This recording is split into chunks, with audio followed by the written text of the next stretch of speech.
Hi everybody, it's Les Bory.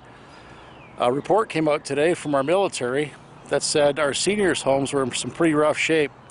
Now, if you saw the report or heard the report, you know that what I'm talking about, it's pretty bad.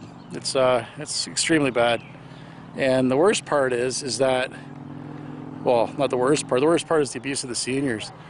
But as far as from a leadership perspective goes, our premier seems to be blaming everybody but himself, and he's even talking about bringing in charges against the owners, which would be fine, but he should not forget to charge himself, perhaps.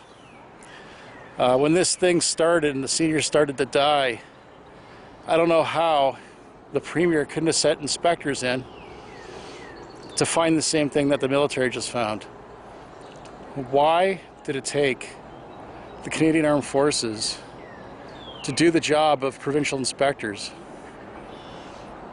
Now, we know that these guys have been cutting back on things, on our health care and all kinds of things, but to me it seems like it'd be common sense when the only place where people seem to be really dying in huge numbers is in our seniors' residences, that we'd send inspectors in there to get to the bottom of it.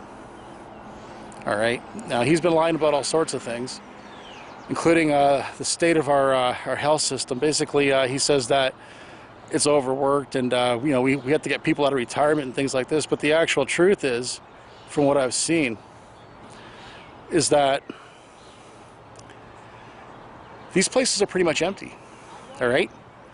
It's like a bunch of Maytag men kicking around. And now they have this big mantra there of, holding these people up real high, which is fine because they serve us, but they're not as busy as they say we are. All right, the front lines, they call it. Pardon me. I think the front lines, yeah, it'll be a different thing, I think, pretty soon if they don't let us go back to our normal lives. I've got a feeling Canadians aren't going to stand for this much longer. And it seems to me that the people I pretty much gave up on in the last few elections might actually prove me wrong and show some signs of intelligence. So I think they have already. Good for you guys. This media lies about everything. They lied about me in the election. They lie about everything, okay? And I don't believe Doug Ford's been telling us the truth. He took more time to go take care of his cottage than it seems that he took to call up a few inspectors and have them get down to the bottom of it, bottom of this problem that we have. And unfortunately, it took the armed forces to do it. So I'm thinking maybe the armed forces should go all the way and take over completely from Doug Ford and do his job in its entirety until we can have elections again. Because it seems to me these seniors may not have died the way they say they have. I'm suspicious about their deaths, and I think that perhaps their lives have been taken from them a little bit too early, through neglect or other means where they could call it an accident.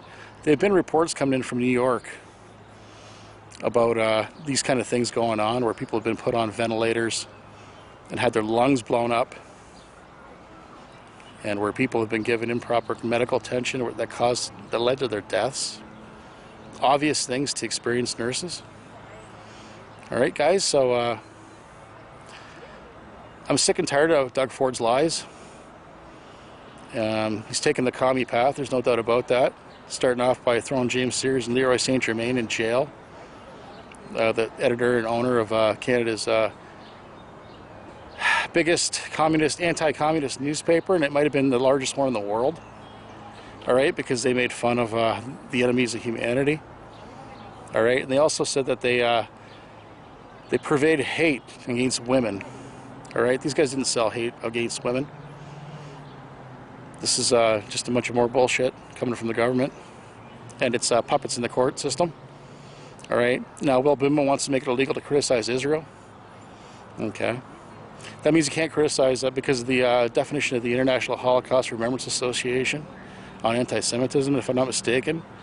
You won't be able to talk about communism either because the government of Russia that killed tens of millions of people just because they're Christian, well, that government was Jewish. Okay, so this is our government now that we've elected, these conservatives, they call them. But they're not conservatives, they're communists. I'm more conservative than they are. and I'm a labor kind of guy. All right, guys. I don't have much more to say than that. We hope we can have elections, but I don't think they'll be fair ones even if we do. But hopefully the armed forces could ensure that if they take over. But we really need military intervention right now. There's something really weird going on. All right, guys. Good night.